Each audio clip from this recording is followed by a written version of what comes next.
Ibu, Bapak, dan Saudara yang terkasih, seperti yang sudah diwartakan bahwa besok pada hari Minggu, tanggal 11 Juni 2023, GKJ Pekalongan akan melayankan sakramen perjamuan di Gereja Induk pukul 7 pagi dan juga pukul 5 sore. Dan minggu depannya di Pepantan, yaitu tanggal 18 Juni 2023. Untuk itu, kepada setiap warga gereja yang sudah berhak menerima perjamuan kudus, mari kita bersama-sama mempersiapkan diri agar pelayanan perjamuan kudus sungguh-sungguh menjadi berkat untuk kita semuanya. Persiapan kita akan didasari oleh sabda Tuhan yang tertulis di dalam Injil Lukas 22 ayat yang ke-19 dan ayat yang ke-20. Lukas 22 ayat 19 dan 20. Beginilah bunyinya. Lalu ia mengambil roti, mengucap syukur, memecah-mecahkannya dan memberikannya kepada mereka. Katanya, "Inilah tubuhku yang diserahkan bagi kamu. Lakukanlah ini sebagai peringatan akan aku." Demikian juga dilakukannya dengan cawan sesudah makan. Ia berkata, "Cawan ini adalah perjanjian baru oleh darahku yang ditumpahkan bagi kamu." Bapak, Ibu, dan Saudara yang terkasih di dalam Tuhan, segenap warga GKJ Pekalongan dimanapun panjenengan berada, menurut PPA GKJ, ada dua alat pelayanan yang dipandang sebagai hal yang utama atau yang amat penting. Yang pertama adalah ibadah, dan yang kedua adalah sakramen. Dan kita tahu bahwa ada dua sakramen, yaitu baptis dan perjamuan. Nah, besok hari Minggu tanggal 11 Juni kita akan bersama-sama merayakan sakramen perjamuan pemberian Allah.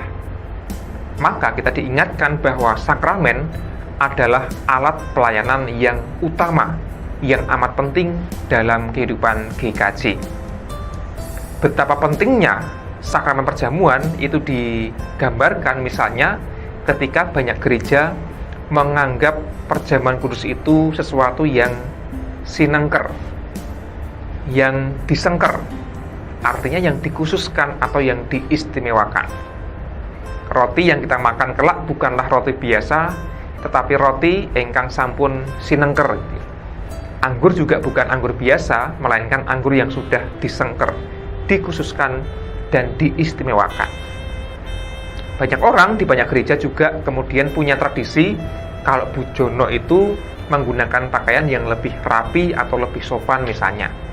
Beberapa gereja misalnya kaum laki-laki menggunakan jas, perempuan menggunakan kebaya, contohnya gitu ya. Atau di beberapa GKJ yang di pedesaan, ketika perjamuan para ibu-ibu menggunakan jarik atau nyamping begitu. Menggambarkan bahwa mereka sangat khusus, sangat mengistimewakan perjamuan kudus. Ada yang menggunakan pakaian serba hitam, sisi lain ada yang menggunakan pakaian serba putih misalnya. Namun tentu, keistimewaan, kekhususan perjamuan bukan hanya terletak pada momennya, waktunya, bukan juga pada pakaian yang digunakan, meskipun itu semua juga penting dan oke-oke saja. Tetapi memang perjamuan kudus menjadi alat pelayanan yang utama karena ia bermaksud untuk memelihara dan menyegarkan iman segenap warga GKJ. Dan kalau kita bercermin dalam firman Tuhan pada hari ini, memang nyata betul bahwa perjamuan kudus adalah sesuatu yang istimewa, membuat kita disegarkan kembali akan iman kita kepada Kristus. Itulah mengapa tergambar dalam perintah Yesus sendiri untuk melaksanakan perjamuan ketika ia memecah-mecah roti, mengucap syukur, memberikannya kepada para murid, kemudian berkata, "Inilah tubuhku yang diserahkan bagi kamu." Jadi Kristus nyengker roti perjamuan dengan mengatakan, "Inilah tubuhku." Bukan roti biasa, melainkan melambangkan tubuh Kristus.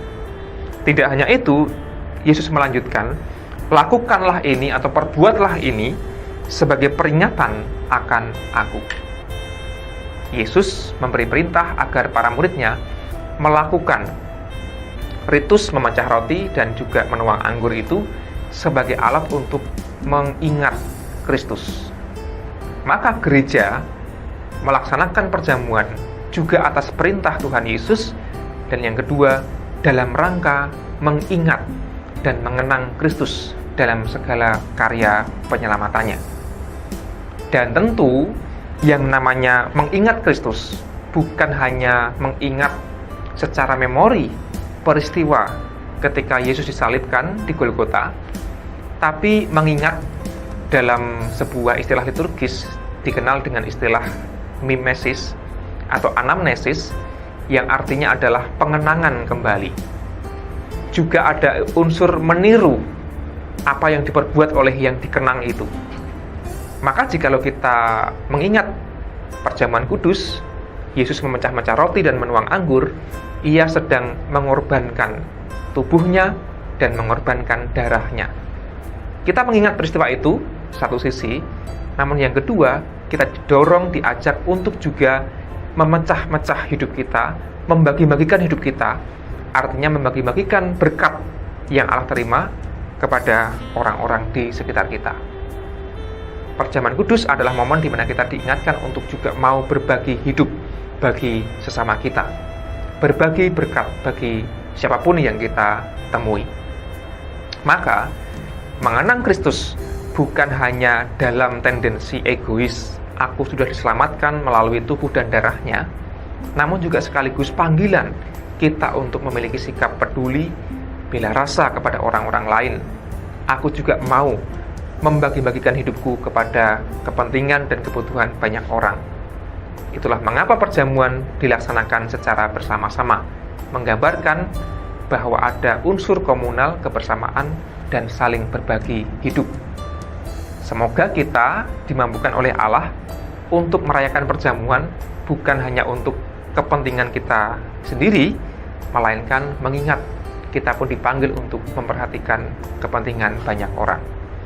Dengan begitu, perjamuan kudus kita rayakan dengan penuh sukacita, karena kita hendak merayakan sebagai sebuah keluarga besar, yaitu GKJ Pekalongan.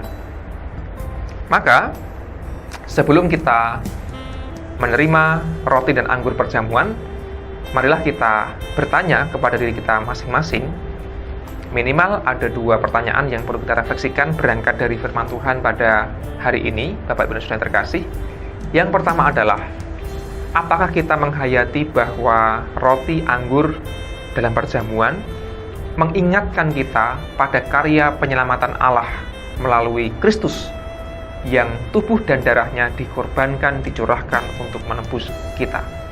Karena kita dengan upaya sendiri tidak mungkin menerima keselamatan. Hanya oleh anugerah Allah saja kita diselamatkan. Dan yang kedua, apakah kita mau bersedia untuk hidup dengan penuh syukur, dengan cara juga mau berbagi hidup, berbagi kasih, berbagi berkat kepada orang-orang di sekitar kita. Itulah 2 hal yang hendak kita refleksikan, dan mari kita memasuki suasana hening, memohon berkat Tuhan di dalam doa, agar kita sungguh-sungguh dimampukan menerima perjamuan kudus. Mari kita memasuki saat hening dan kita bersama-sama berdoa.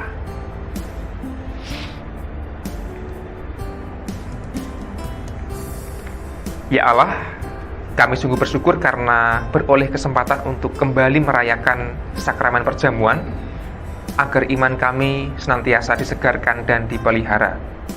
Kami mengenang kembali peristiwa Kristus yang tersalib melalui tubuh dan darah yang dikorbankan hanya untuk menebus dosa kami.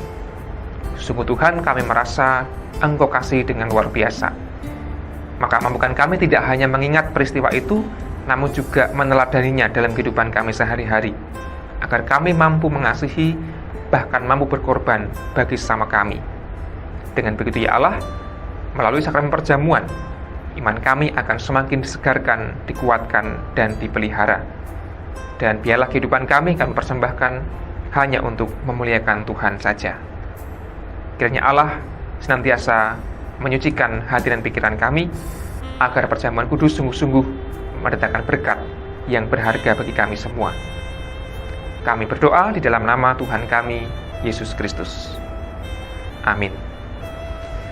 Demikian Bapak, Ibu, dan Saudara yang terkasih, selamat mempersiapkan diri. Kiranya Tuhan memberkati kita semua. Amin.